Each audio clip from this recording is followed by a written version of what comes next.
Hey, what's going on, everyone? This is Ritchie Thomas, the Soldiers Coach, coming to you with your final marching orders today here on LinkedIn. So check it. Don't tell anyone, kind of a secret between us, but I'm secretly a Cleveland Browns fan. I know.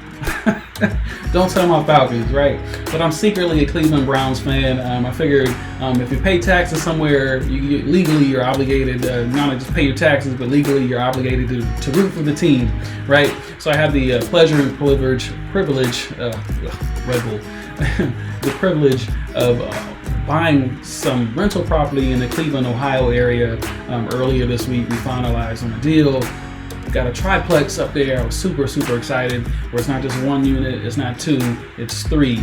So it's 3 units, and I was just really blown away thinking about how far I've come since I transitioned out of the military back in 2007, and all the different life lessons I've learned. I completely fell on my face, right? And I feel like a lot of people, I don't just feel, I know, right?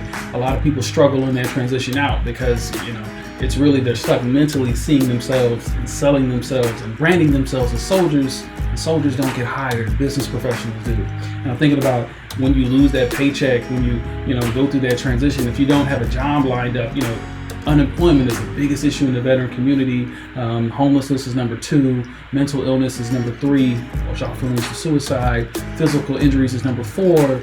And lack of education is the 5th biggest issue in the veteran community. So I was thinking about, I've always harped on rental property because if I lose my paycheck, I want to be still able to feed my family. And I didn't know that was a thing when I first transitioned out of the military. So I want you to think about how, if you're still in today, how you could jump on some rental property, and of course not to brag, but how you could set it up as a source of income to potentially feed your family in the event you do lose your job through unemployment. Again, unemployment is the biggest issue in the veteran community. So now you could have another source of income for your family.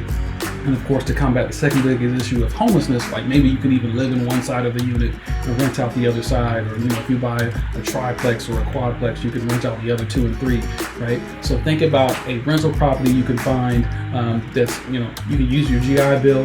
They told me I could use my GI Bill if it was still eligible, or my VA home loan, if you will, to buy the property and just live in one unit and rent out the other. But I was like, damn, I didn't know nothing about that when I first transitioned out. So that's a big piece of what I do as a coach. I want to be able to say, hey, could you set something up like this to feed your family next COVID, right? Next recession, because another one's coming. We have a recession every 7 to 10 years. Like, just check the books, right? So think about a rental property you could jump on to feed your family in case you lose your job and you transition out. This is Ritchie Thomas, a Soldiers Coach, but also a Cleveland Brown fan. I'll see you. Peace. That